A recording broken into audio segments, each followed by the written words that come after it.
actually trying an experiment right now. So I'm recording this video reflection while also recording the narration for the podcast that I produce. And I'm seeing if I can do both of these things at the same time.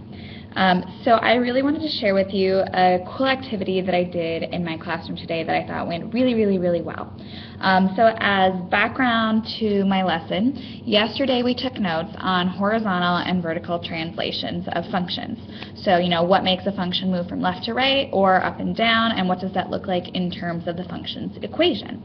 And so while notes are all fine and dandy, it's not exactly the best way to make sure students internalize this. So I like to make sure anytime I am done with a reading guide or notes or anything similar to that, I do a follow-up activity that really pushes kids to dive deeper into some misconceptions or have really productive group conversations.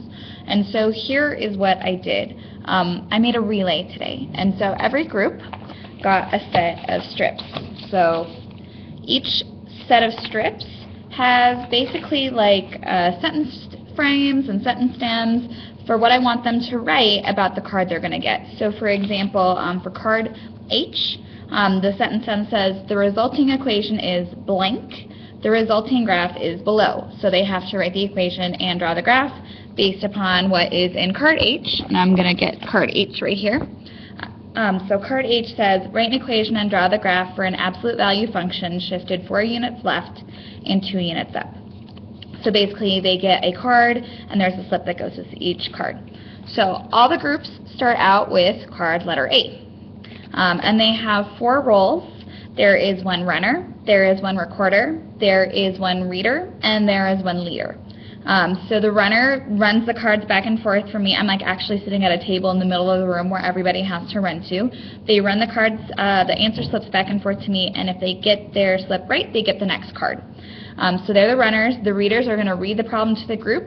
The writers or recorders are actually writing the solutions on the slips for the group, and the leader just makes sure everyone stays on task. So we started off, everybody had to run up, grab card A. They wrote their slips, the answer on the slips for card A. If they didn't get it correct, I gave them some feedback and had them take it back to their group to talk to their group about how they could improve that. So for example, one of the big things that students ran into, since these are quadratic and absolute value functions, I wanted them to graph them precisely. Like a sketch would not be good enough.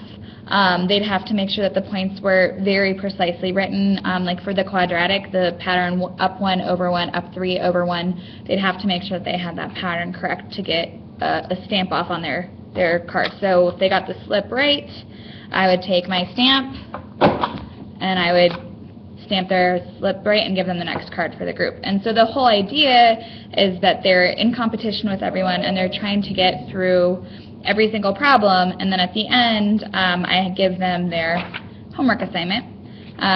So if they finish early, they still have something to do, and then obviously like the winning team gets a prize. I have to buy a bunch of candy tonight. But that was what I did in my classroom today, and the thing that I really liked about it is that kids were really pushed to use academic language with each other. They had to hold each other accountable because they were working together on a team, and everybody had a very defined role. And so if I were to run a relay again, I would definitely make sure I had those same roles, a runner, a leader, a reader, and a recorder, to make sure that everybody had something to do.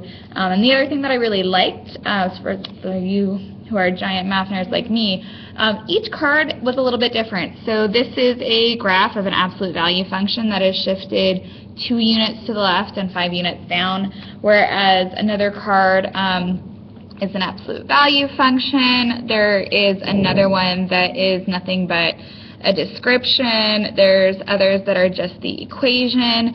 So students really had to push themselves to recognize it in multiple formats, and that was what I thought actually allowed a lot of those misconceptions to come out, because it's not like, that drill and kill, I can recognize a problem in one certain way. They have to be able to recognize what it looks like with each different representation.